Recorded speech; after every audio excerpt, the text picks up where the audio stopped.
Hi! Welcome! Hello, everyone! Oh, make sure I can see the comments. Yes. How do I get to that? Okay. Hello, everyone who's joining me. I'll let a few minutes go by so that everyone's here. But hi! Oh, we on the main page. Look at us. Ha ha ha ha. I am mama. I am mother of not one, but two babies now. And I still have so many questions of what's going on. Therefore, I wrote a book called Dear Future Mama, all about, look at my notes, so cute. All about what I learned in my first pregnancy and my amazing team that helped me get through it. And I put their brains in this book. There's so much in here. Yes, it's like personal stories from me and I'll read a few for you, but also there's some good advice in here. There's some like how to get your life together if you're thinking about having kids and what to ask the doctor at your first appointment. I got a bunch of stuff in here for you. So I don't want anyone to feel alone out there going through this experience because I felt very alone. I was 25 when I started this, when I started trying to make babies, right? 26 when I got pregnant. And none of my friends at this age were even married or like thinking about having kids. So I was all by myself, and it was during the beginning of COVID. So it was very spooky and very isolating. But I wrote down all of my feels, and there's a lot going down. Should I, you want me to read some of this? Okay. Just so you know what's going on, the book starts off. This is my book. It's crazy. Okay, it starts off with why I knew at a young age that I wanted babies. First of all, because my mom is the best mom ever. She's over there, assistant mom for life.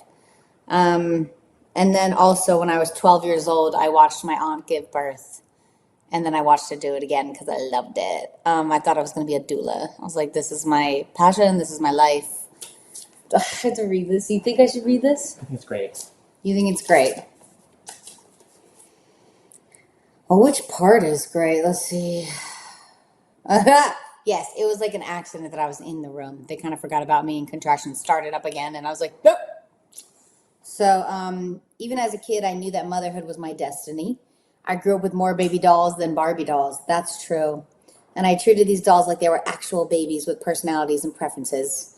Even after I outgrew the baby dolls and started singing, writing my own music, I knew that what I wanted to be when I grew up was an international recording artist and a mom. My entire childhood. Oh, well, this is why. Okay. Blame my mom, Kelly. She's perfect. Seriously. She's the most selfless person I know. My entire childhood. Don't cry. She made motherhood look fun. You made it look like it was so much fun. Even when my brothers and I drove her crazy. I didn't want to just be any mom. I wanted to be a mom like her. Don't cry. The kind of mom who played hide and seek, went trick-or-treating even when it was freezing cold, who told her kids to roll down the windows in the car and scream it out to let off steam, who gave lay down time to all three of our kids every single night, rubbing our backs for what felt like hours, just so we could fall asleep, feeling safe and loved. This isn't even my aunt's story. What the heck? No, that's right. Did you write this? Oh, this is my intro. Okay, here it goes. Here's where it gets hated. Sorry, that took a minute. Okay. So I'm in the hospital room, right? And I went in to just say hi, and then, hi. And then she started going nuts because my aunt was giving birth. Megan, my mom said, you can stay, but you're going to need to mature real fast. You're going to see everything. And boy, did I. Only stay in this room if you can handle that. Promise? I promise, I said. And I stepped up beside my aunt's bed to hold her other hand. I'm pretty sure that the rest of my friends spent their weekend watching TV. But I was a child doula helping my aunt give birth. And I was loving it. When the nurses told her it was time to push, Uncle Burton looked like he was about to pass out. So my mom and I each held one of Lisa's legs and counted down from 10, screaming, push, when we hit 1. My mom wasn't lying. I saw everything. I saw a doctor put his finger in my aunt's vagine when the contractions were getting closer together. I saw the crazy look in her eye when the doctor told her to push harder. I saw what came out of her when she started pushing, and it wasn't just a baby. You're doing great, I screamed, even though I had no idea. I had no way of knowing if it was true. Let's get this baby out of you, huh? I saw the top of baby Marcus's head. That's my little cousin. That's my first cousin. Well, to watch get born. I had other cousins. I saw his head starting to emerge, and I couldn't believe that what I was witnessing. Lisa's entire body was transforming and shifting and expanding to push out a brand new person. She was amazing. This experience was amazing. And when Marcus finally squeezed out, I'm sorry, but that's really the only word for it, I felt terrible. His face was squished. So no one warned me that they would come out looking like aliens, that they could have a cone head. Let's see.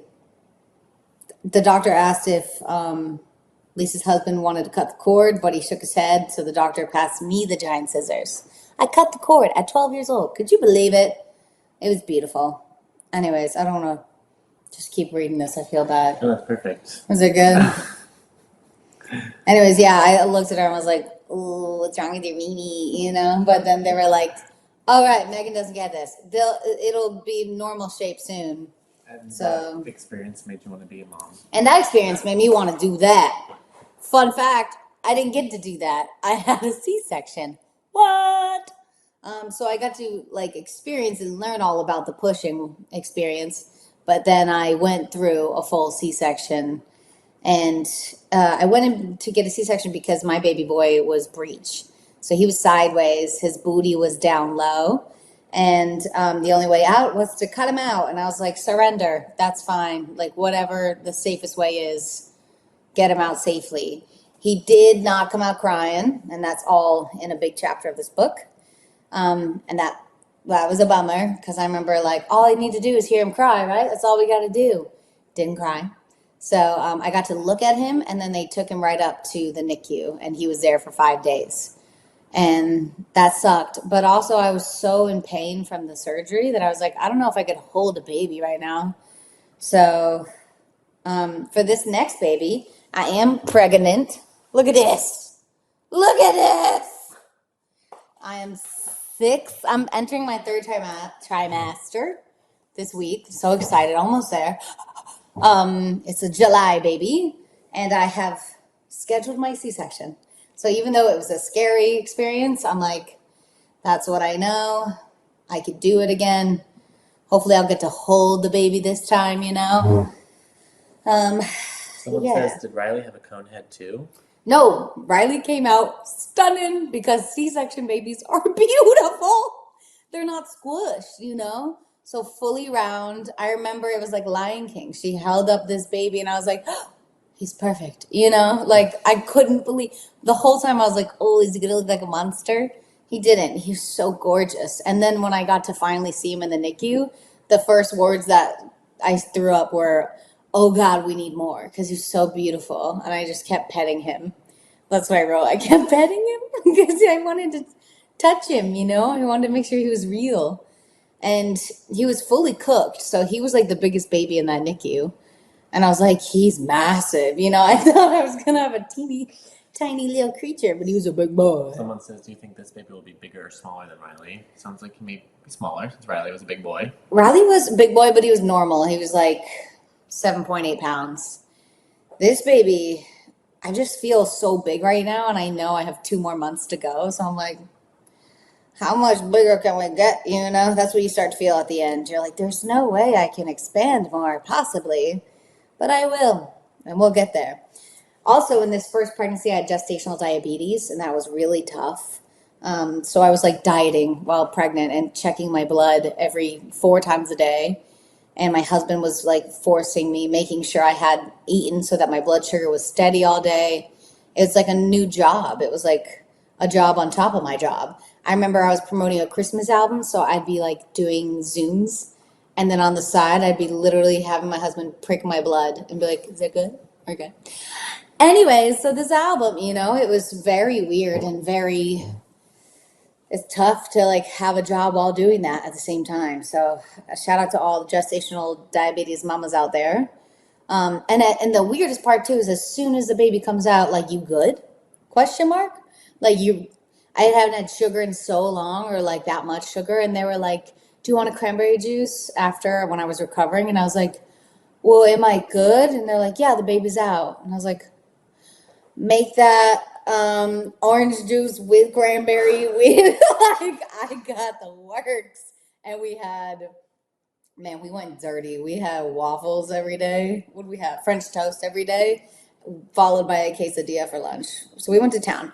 Also in this book, which is really, really great, and I'm so grateful for the humans, is that I have my dietitian who helped me healthily lose the baby weight, and then some. So this pregnancy, I started 30 pounds lighter than that pregnancy already.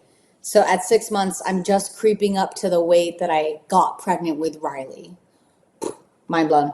I also have my personal trainer in here, and you can see each chapter starts with like, here's advice on what you can do for a workout at the first trimester, the second trimester, and then we have Christy Morel, who's my dietitian. She's incredible, changed my life, changed my relationship with food. So they always get like a nice chunk of paragraph. My actual OBGYN, my actual OBGYN, my doctor, who did my C-section surgery, and still my doctor, who's about to do my second one. She's in here. There's a fun little story in there where when I first started working with her, she said, "So are you planning to do, what's it called? When you chop the pee-pee?" A circumcision? Circumcision. And I thought that was a cesarean. So I go, "No, I think we should push it out at first." And she was like, "Oh, no, I'm talking about when he's here. Do you want?" And I was like, "Oh, like, that's what you meant?" Silly me, I had to get a C-section anyways. So she's in there with great actual advice. And then the kicker, who's that? Oh, that's my husband, Daryl Sabera. Always has a paragraph in each chapter as well, and has his own chapter because he's great. Oh, I love mama rules. We got mama rules in here right away. First chapter of like, mamas don't judge one another because that's what they do and we shouldn't do that. Mamas don't, rule number 2, mamas don't judge themselves. No, rule number 3, mama knows best. How cute is this? The pink and then the following paragraph of why mama knows best. Trust your guts, mama. And mama does her best. That's all we're trying to do here. I'm flying. How am I doing? Russian. Doing great. Okay. Part 1, trimester 1. First of all, this book is stunning. Second of all, I teach you how to get pregnant because you would think it'd be as easy as 1, 2, 3, but it's not. It's not. It is about destiny. It is about timing. It is about when you ovulate. I had to become a scientist to figure out how to get pregnant, and I got lucky. It only took me 3 months. It takes some people a year and a half. I have a friend that, my trainer, she tried for a year and a half, and now she's pregnant. But she did everything, acupuncture, everything. I'm telling you. So it could be tricky, you know. And then you'll see, you'll see writing for pregnancy. What is that? Waiting for pregnancy. Okay. So at one point, I made Daryl wait to try to conceive with me. And for a male to wait, you know, it's so hard for them. So I said, maybe we need to make you extra strong, right? So I said, you wait the 2 weeks until I ovulate, and then we should do it. So Daryl said, okay, this is when I really wanted to block her access to YouTube because I saw this on the internet somewhere and was like, we're doing it. But here's what future dads need to know. Your wife, girlfriend, partner is going through a lot right now. It might not all be rational, but it's very emotional, and your job here is to be supportive. Be a good listener. And yeah, wait 2 little weeks for sex if that's what she wants. She's carrying your baby for 9 months. You could do 2 weeks. I recommend meditation, breath work, and as many distractions as possible. So we get cute little notes from Daryl of like, she was losing it here, but we did it. And you know what? I will say there's no like perfect way to get pregnant, but that one worked. So make a way. Any whoosies. Then we have cute little, like, blocks. What are these called? My brain. What are they? Cute little areas throughout the books that are like charts. I have an amazing co-writer, Nora McInerney. She's a brilliant genius, and she helped me organize everything. Because is it pregnancy or is it a period? Fun fact, the symptoms are the same. What a messed up game. Sore boobs, cramps, fatigue, feeling emotional, bloating, light spotting. Trick question, it could be both. What a hilarious nightmare. Yeah. Because the month that I actually was pregnant, I had zero symptoms. I had nothing. And all the other months before that, I was like, my boobs hurt. This is it. But no, it was just a big period coming. But the 1 month, I've heard like some random girls were like, I didn't have any symptoms. And I was like, surely that won't be me. I'll have all of them. Nothing. I felt nothing except for really winded, which I talk about here. The day that I missed my period, we went for a hike and I was so winded. And yes, I gained my 15 COVID pounds. And yes, I always am winded going uphill. But this was different. I was like, no, no, no. I need to hang on my husband as we hike this mountain. And when I came home all sweaty, I wrote all about this when I first found out I was pregnant. When I came home from that hike, I was sweaty and gross, and I got naked to get in the shower. And I was like, I'll just pee on a stick and watch it say, not pregnant again. And I literally left it because I was like, it'll be so not pregnant, like I'm gonna bleed, it's fine. And I went in the shower and I turned around because Daryl said, it says pregnant, you're pregnant. And I turned around and was like, what? So it wasn't my magical fairy tale like discovery, but this second baby was. It was a great, like, oh my goodness. And I got to like hold the pee stick and wait for Daryl to walk in the bathroom and videotape his reaction. It's on my TikTok, check it out. Oh God, I love this book. Memories. Also, look how gorgeous this cover is. I fought hard for this. A lot of people wanted bubbles and stars, and I was like, no, no, clean, classic, beautiful. And then the cute boy, that's truly what he was doing at the shoot. He was just crawling away, and I was like, wait, chaos. Jennifer wants to know, does Riley know about the baby? Since he gets Riley, I hope he knows about the baby, man. I don't know if he knows when dinner is, you know? He just goes, hungry, food? But he does notice my belly getting bigger, and I'll point to it, and he'll say, baby, you know? But he'll also point to his big belly after he eats and go, baby. So we hope he knows what's going on. People told me to say, well, people, Google, the internet, TikToks, you know, Instagrams. They're all like, you should tell your baby that they're having a baby. I was like, huh? That like you're gonna have a baby, and get them a toy and say this is from the baby, so that right away they're like, oh, this baby's cool, you know. So we're gonna do that, I guess. He's into rocket ships, so we'll get him a rocket ship from the baby. What's also really helpful in this book, I forgot, there's so much good stuff. There's just little bullet points, you know. It's like you're talking to your bestie me, but it's also like talk to your partner about like what do you see? How do you see us as parents? How do you see us paying the bills for this? Like it could get crazy. Interview your family. Like, hey, are you gonna help me out? Like, yes, I'm going to New York for 5 days coming up, and my mama's sleeping at my house, babysitting my kid, you know? But some people don't live near their parents, and I don't know how they survive, you know? Evaluate your budgets, check your leave policy at work. I mean, a lot of things bug me in life, but the biggest thing that bugs me is I'm blacking out, is the maternity leave in America. It sucks, and I walk you through it. Call your insurance. I get you all prepared just in case. But some bosses are different. That's it. Let's go longer. I'm having too much fun. I'm only halfway in this book. Also, the links are all here. Check out also my Amazon shopping list, which is genuinely all the stuff I bought when I was having Riley. And now I'm realizing I've just started buying stuff for this second baby, and it's all on Amazon. All of it. I swear. I swear on my life. I haven't gone to a single website yet because it's literally all there.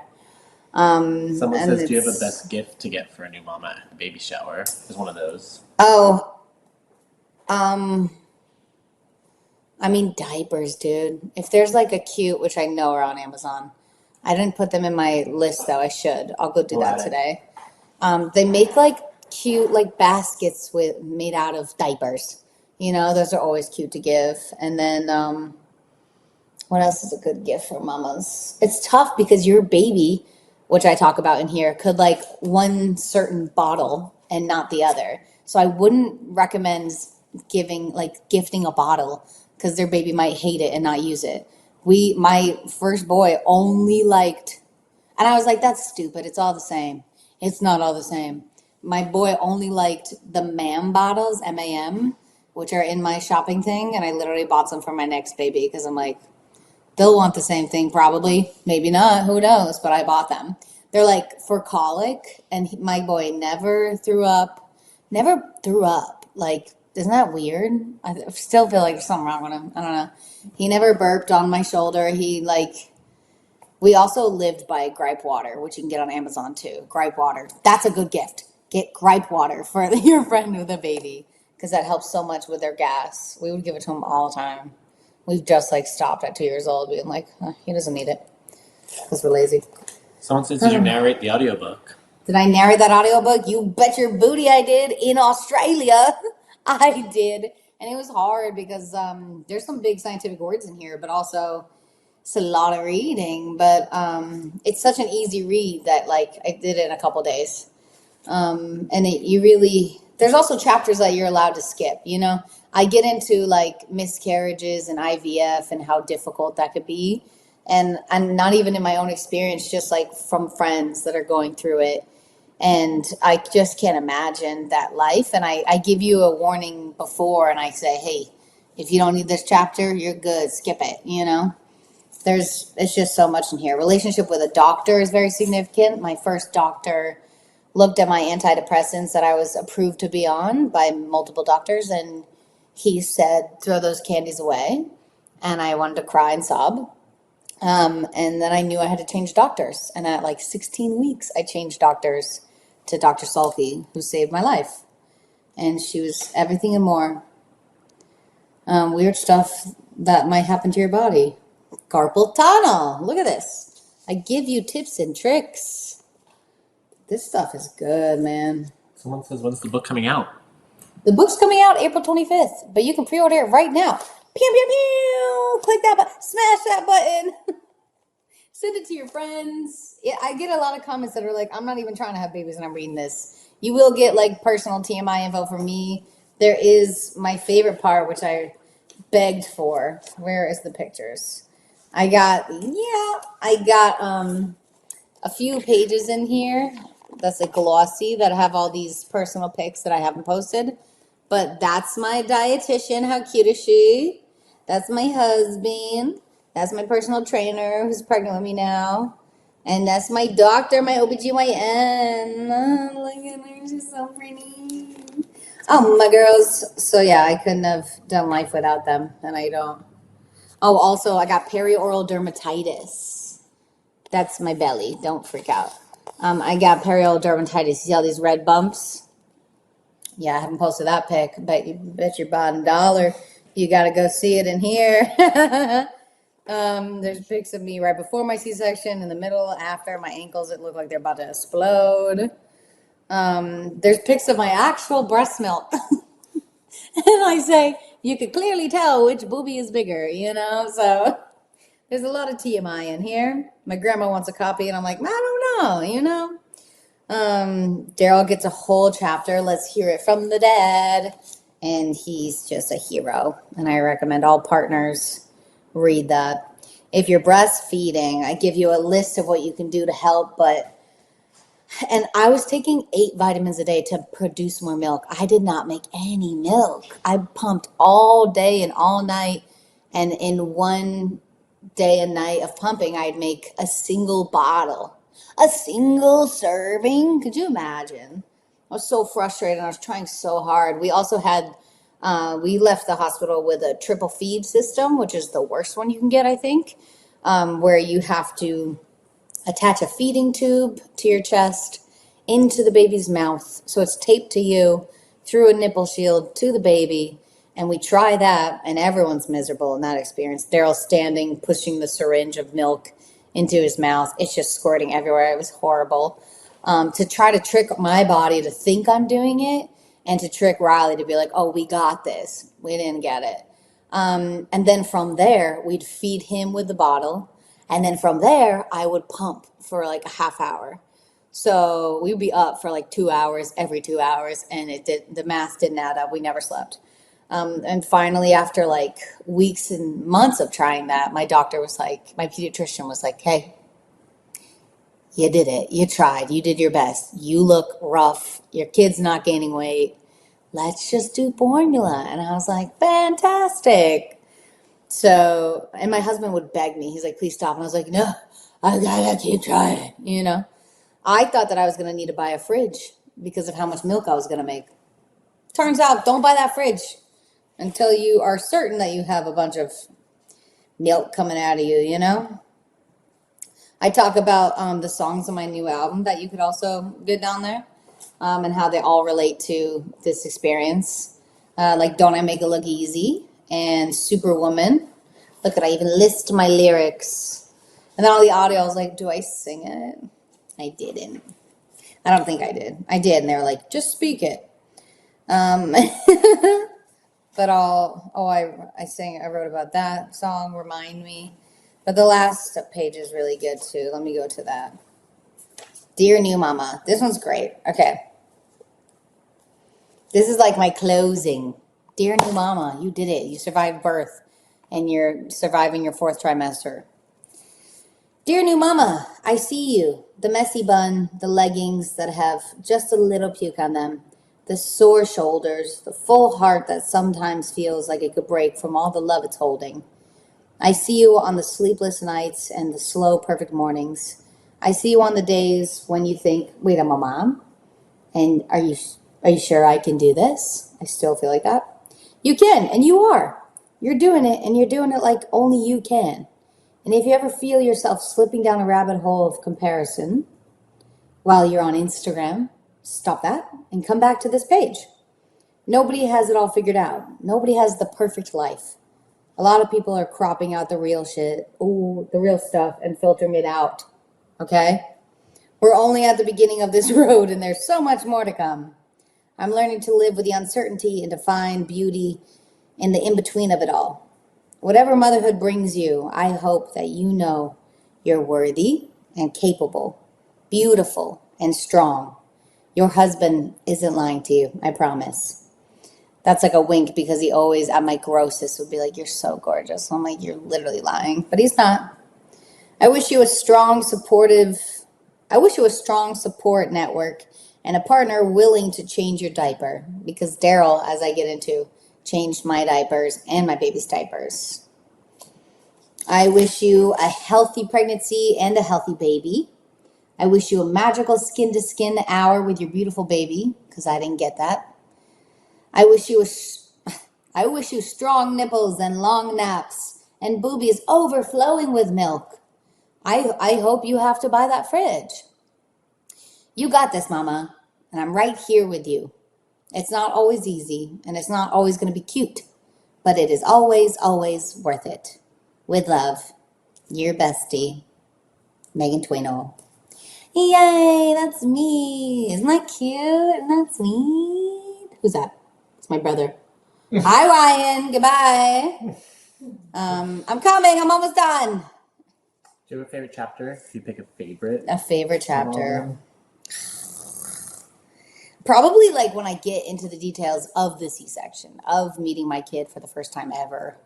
Because that was crazy. Pregnancy, like, yes, everyone's different. Everyone has a different baby in them and a different experience. Already, this pregnancy is so different than Riley's, but there's a lot that's similar. I've noticed this one right here, the middle child, because I will be having like 4 kids, is a dancer, I woke up to this the other day. So they're having a blast. With Riley, I barely felt Riley move. The only time I would prove to people that there was a baby in me, besides being massive, was when Riley would get hiccups every single night, and I'd be like, "Mama, you can finally feel him. Come over here." And we just started getting hiccups with this cutie patootie. Gender reveal is coming soon, April 25th. When this book is out, please grab yourself a copy. It's a fun read.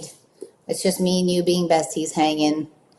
If you even want kids someday, you can get it. You know, it's for everyone. It's a great gift. This is a great gift for your friends for a baby shower.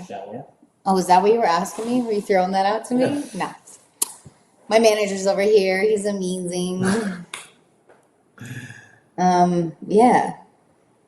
I'm just obsessed with everything pregnancy. And I think it's so cool that we get to make life. Oh, and I love my kid so much. He's perfect. He's perfect.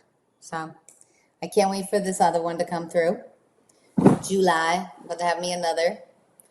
And yeah, how'd we do? Amazing. I think I crushed it. Are y'all still with me? They're still Do here. we have any comments? Did anyone show up? They did. I have a whole list of them right here. Do you buy lots of baby stuff in advance or wait until for the baby to arrive? I wait for many reasons, but I mean, I still feel like I'm doing it early at 6 months. Because you don't know like what exactly your room, like today, this morning, Daryl and I finally rearranged our entire bedroom. Like everything is different. So now I know where to buy and put things. And it's still a conversation because we're in a new house now than the last house when we had that baby. So me and Daryl, I'm like, the bottle maker should be right here. And he's like, it should be in the bathroom where the sinks are. And I'm like, no. So we still have to discuss. Are you shopping for new clothes? Am I shopping for new clothes? I'm trying. Y'all, I bought this shirt, this sweatshirt. I think it's like XL. But my lord, it's snug. My goodness, I wanted it to hang off of me. This ain't hanging. Look at it. I look like I got twins in me. It's just one perfect baby. Sarah says, I wonder if this baby is going to look like you, Queen. Okay, listen, we had an ultrasound machine. No, we had our 20-week appointment, and this baby, the bone structure is looking a lot like Daryl, which is hilarious because Riley has all this red hair, and they're like, oh my God, that's your husband. No, that's me. Look at that nose, that trainer nose. I saw that in his ultrasound, and I was like, oh, that's my nose right there. It goes down. This baby goes just like Daryl's. And I was like, not really, you know? Someone says your hair changed at all this pregnancy. Oh, yeah. Tell you what, this is all me. This is all my hair. So when I'm pregnant, I notice that the vitamins make this grow. Not this way, which I wish they did, but long. I have such long hair now. Also, I don't have extensions in, so that won't damage it. But I stayed on my vitamins after pregnancy or because you have to keep doing it, you know, when you're breastfeeding and stuff. And I didn't get crazy fallout. Like some women brush their hair and they're like, after pregnancy, which is totally normal too. But I got really lucky. I just grew a lot of hair. And then this round 2 pregnancy, hello. I'm like, wow, it's so long. I'm also too lazy to like dye it or cut it, so I barely do damage. What else are they asking? Jada says your bump is so cute. Lou says, OMG, Megan, I love you. Anthony says, I'm your mother. You listen to me. I am your mother. Emily says, so excited to see you back on Amazon Live. I'm back. It's my home. I'm here every day. Eris says, Megan, today's my birthday. Can you say hi to me? Who? A-R-E-S. A-R-E-S. Eris. Eris. Happy birthday, Eris. Eris. Hannah says, not going to read this book for a bit, but I can't wait to read to be educated and prepared for my time. Hannah says, not going to read it. No, not going to need this book for a while. Oh, not going to need it. Just read it, yeah. Be prepared. Just be prepared. Learn something. Sarah says, is this baby getting their own nursery? My bedroom. Lunch. Is that Lunch is ready. Okay, yeah, I should go eat. I'm going to go eat. I'm hungry. Any final words about the book? Man, we all worked so hard on this book. Why did you write it? I wrote it because I wish this was out when I was knocked up, when I was pregnant. Jesus. I wish I had one of these, just a nice, fun, you'll giggle, I promise. Just a nice, fun read that also gives you some great advice and makes you feel prepared and less alone. I felt so unprepared. I would look up YouTube people too and be like, what should I bring to the hospital bag? None of that was right. I get into that here too. None of that was right. They said bring a fan. I had a C-section. I was freezing, I didn't need a fan. I didn't have time for anything. I was just in pain. So, and then a lot of women pack like 5 outfits. No. I wore that rag every day, that hospital rag. Yeah, I loved it. I said, let me just have one of those. I kept one on for like 3 days. I think they forgot about me, but I was happy. You don't need much there. I know my bag, I had like 2 suitcases. Embarrassing. I'm going to have a little shoulder bag, I think, this time. Or something that rolls because my tummy will be in so much pain after the surgery. Oh, I'm just so excited. I wish it was tomorrow. July. We're almost there. Hey. Thanks for coming. Hey, thanks for stopping by. Love you so much. Check out my links if you want some good advice on what to buy for your mommy friends or for new mamas or if you're having a baby. Congrats. I'm so happy for you. I love you. I'm going to go burp and eat. Here it comes. Okay. I love you so much. I got to go. Thank you, Amazon. I'm pregnant. It's not me. It's the baby. I love you. Bye.